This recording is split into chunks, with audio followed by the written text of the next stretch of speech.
토마스 머피에게 배우는 목회 신학 복습을 위해 오신 여러분을 환영합니다.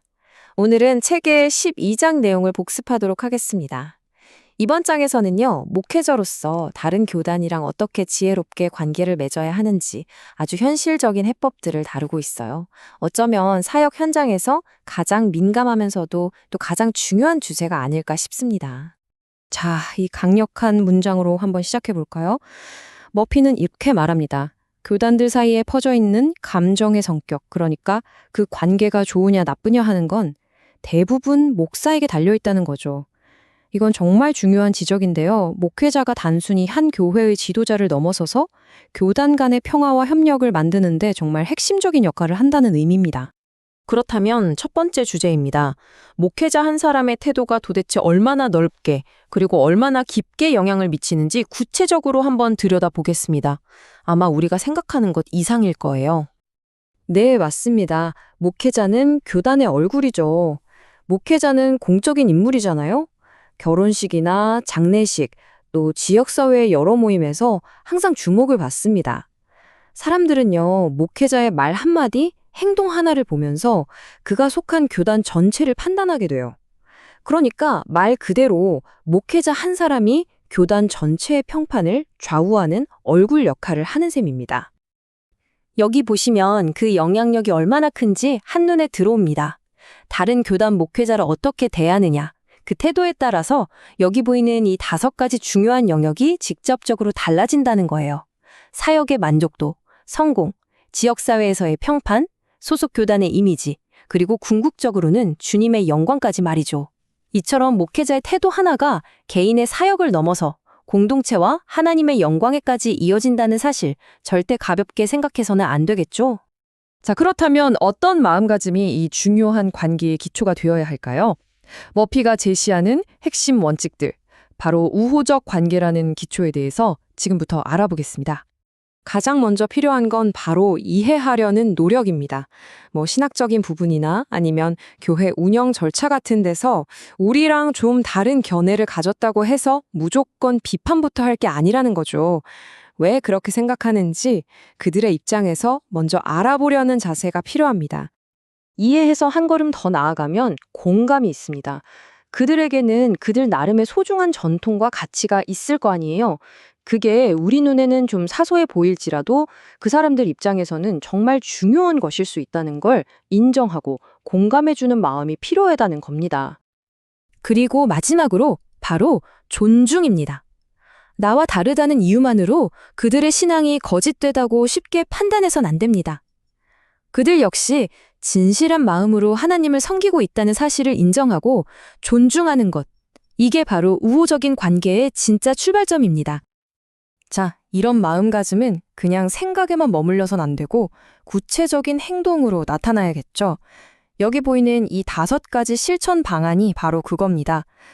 다른 견해에 대해 너그럽게 판단하고 상대방의 진실성을 인정해주고 특수성에 공감해주고 사소한 권리 침해에 너무 민감하게 굴지 않는 것. 그리고 특히 이 마지막 항목, 항상 선한 의도를 먼저 믿어주기. 이게 정말 중요해요.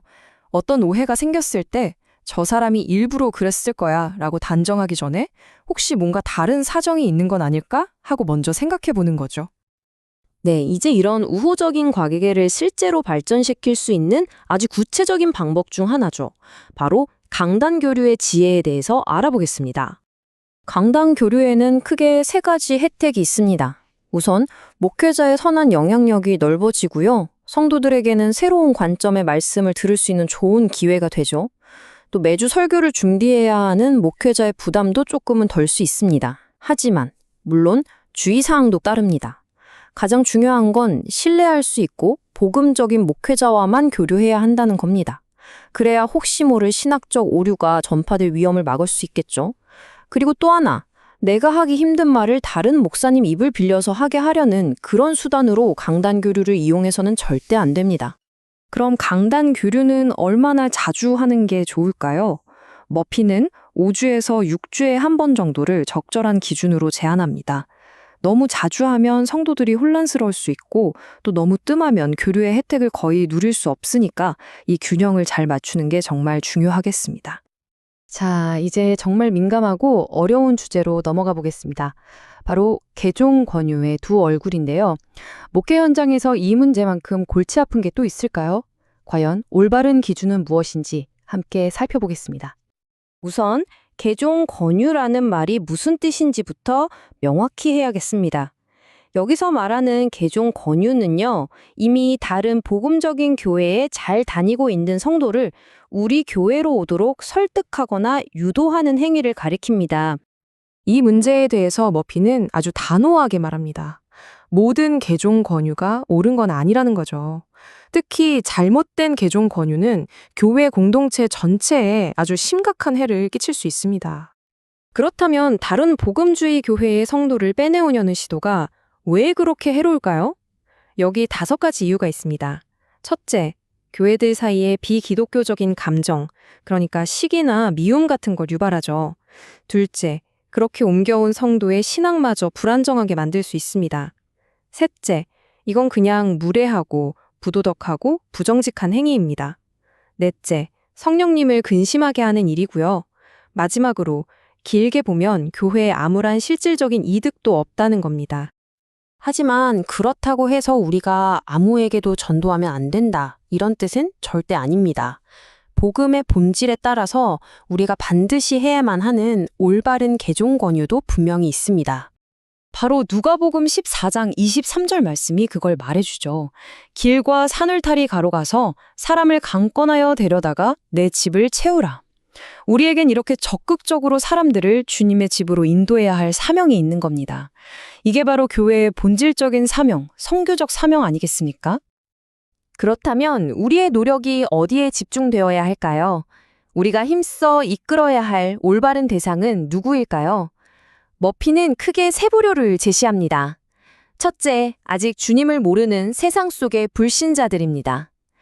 둘째, 구원의 핵심을 왜곡하는 것처럼 근본적인 오류를 가르치는 곳에 속한 사람들입니다. 그리고 마지막으로 한때는 교회를 다녔지만 지금은 신앙을 등진 사람들, 바로 이들을 향한 개종 권유는 선택이 아니라 우리의 의무라는 겁니다. 자, 이제 마지막 주제입니다. 이 모든 원칙을 아우르는 선한 이웃 정신. 모두를 향한 이 선한 이웃 정신이 왜 그렇게 중요하고 또 우리에게 어떤 유익을 가져다 주는지 알아보겠습니다. 만약 이런 이웃 정신이 없다면 어떻게 될까요? 그 폐해는 정말 심각합니다. 그리스도의 이름에 오명을 씌우게 되고요. 목회자 전체에 대한 불신을 초래합니다. 당연히 교회의 성장도 저해되겠죠. 그리고 무엇보다 중요한 건 그런 태도가 결국 목회자 자신을 불행하게 만든다는 사실입니다. 반면에 우리가 선한 이웃이 되려고 노력할 때는요, 정말 놀라운 축복들을 경험하게 됩니다. 예수 그리스도의 가르침이 우리를 통해 빛나게 되고요, 목회자 개인의 만족감도 높아집니다. 영향력과 선행의 기회는 더 넓어지고 자연스럽게 사역의 성공 가능성도 높아지겠죠? 그리고 마지막으로 목회자 자신의 마음이 그리스도의 사랑으로 더욱 넓어지는 경험을 하게 될 겁니다. 이 점은 정말 꼭 기억해야 합니다. 교회의 성장은 안에서 오는 게 아니라 밖에서부터 온다는 사실 말입니다.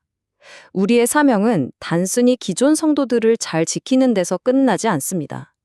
교회의 진짜 성장은 언제나 교회 밖, 세상으로부터 오는 것이죠. 그래서 우리는 끊임없이 밖으로 나아가서 영혼을 구원하는 일에 힘써야만 합니다. 오늘 내용을 마무리하면서 우리 스스로에게 이 질문을 한번 던져보면 좋겠습니다. 오늘 나의 사역은, 우리 교회의 사역은 이웃교회를 세우고 있는가, 아니면 허물고 있는가? 나의 말 한마디, 나의 행동 하나가, 우리 교회의 정책 하나가 이웃교회를 세워주고 있습니까? 아니면 오히려 무너뜨리고 있습니까?